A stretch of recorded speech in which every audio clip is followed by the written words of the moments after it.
Hi, this is Joanne Phillips with the U.S. Press Association, and I'm here today, a very special day actually, here in New York City with a wonderful, I guess I will say, actor, singer, songwriter, musician, as I know you. Whatever's on my resume, I don't know Doreen Taylor. Well, since I saw you last and today, there's more added to your resume, yeah, apparently. absolutely. And we're here in the 777 Theater here in New York City, a great Off-Broadway theater, and we're getting ready for your Off-Broadway debut. Which is An Enchanted Evening, A Night with Oscar Hammerstein II. Perfect, you got it. Awesome. Yes, I have to read from notes. People know I usually have to. How you doing? Fine. So how do you feel, first of all, about your Off-Broadway debut? It's exciting. It's overwhelming. A lot to do. My background is in classical music, yes, and starting that way, and then having this weird career that's gone mainstream, and now coming back to do Off-Broadway and to do Oscar Hammerstein's words and music.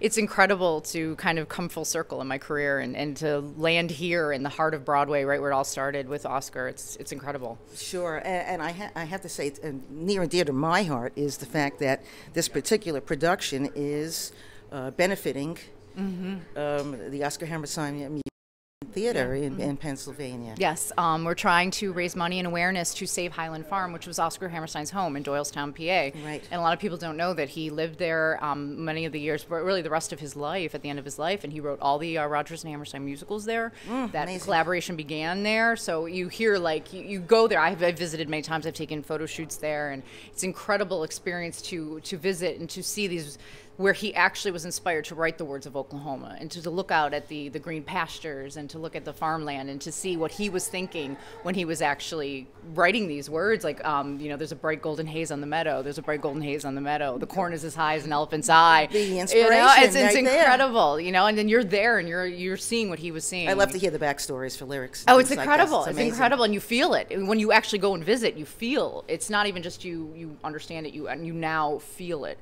And they want to, it's being threatened to be torn down, and they want to put a 4-lot subdivision there, and can't happen. No, it's history. I mean, I was upset myself when I read that. Absolutely. How long is that facility there? Oh gosh, the farm itself, was built in the 1800s.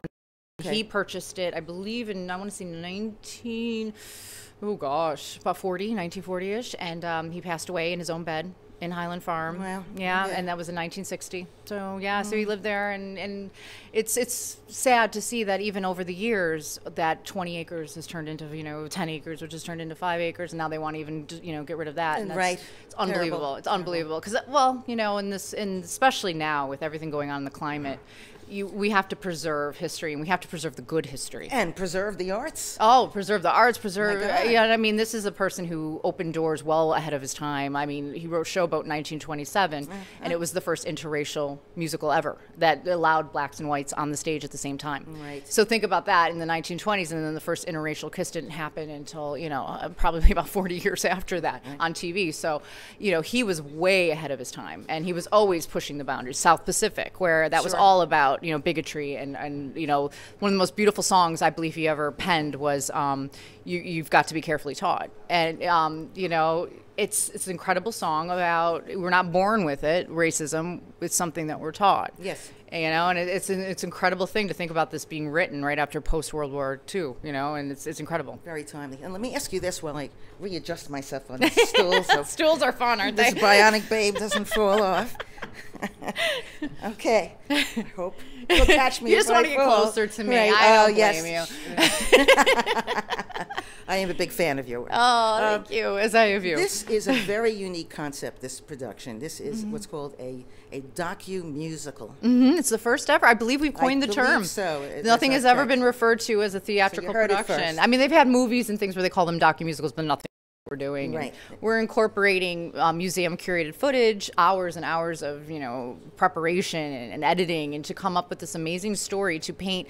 Oscar is not just the lyricist. We all know what he wrote, but we don't always know why he wrote it or how he wrote it. So we really kind of guide you through chronologically through his life, and especially his big tentpole moments of where he was in his life. Why was he thinking what he was thinking? What was happening in the world at the time? And you really leave the theater. You're highly entertained, but you're also highly educated. Yes. And you don't even know it. It's a sneaky way of doing it, you know, because people think educated, oh, snore. Subliminal education. You have no idea that you're leaving learning something about this incredible man, and we did it sneaky. And you like it, and you come back for more. You want to learn more. Well, the secret's out now. Yeah, the secret's out. You got to come see it. But I'm going to let you go. Okay. I'm looking forward to seeing the show. Yeah, opening night, yeah. Yes, opening night. Again, here at the 777 Theater. Yep, 777 8th Avenue. A lot of sevens. 8th Avenue, yes. I should go gamble, I think, after this and play some It sevens. may be a sign. I think it's a sign. Today's the, what is it, the 7th? Today's the 7th. Oh, yeah. Right, tomorrow's the opening night on December 8th, 2007. 17. Oh, there's too many sevens. This is creepy. Well, break a leg. Again, I'm always you. a big fan. And, of Thank course, you. I am, as you know, a big supporter of the arts and education. Yes. Thank you for doing what you do. Oh, no, and thank you for being a part of this whole wonderful concept. Thank you. We'll see you on stage tomorrow night. I'll be here. Thank you. This is Joanne Phillips here with Doreen Taylor. Quick. How do you feel working with Davis Gaines? Oh, my God, amazing.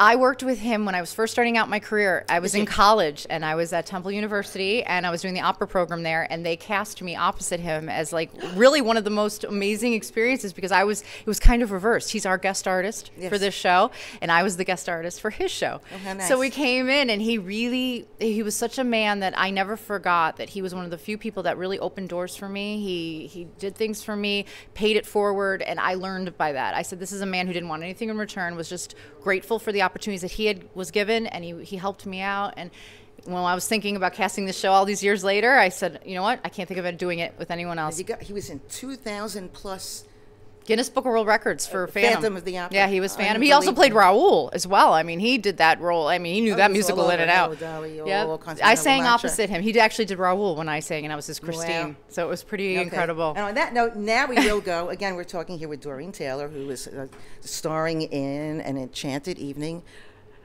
A night with Oscar Hammerstein II. Not 7th. No, not 7th. Not yet.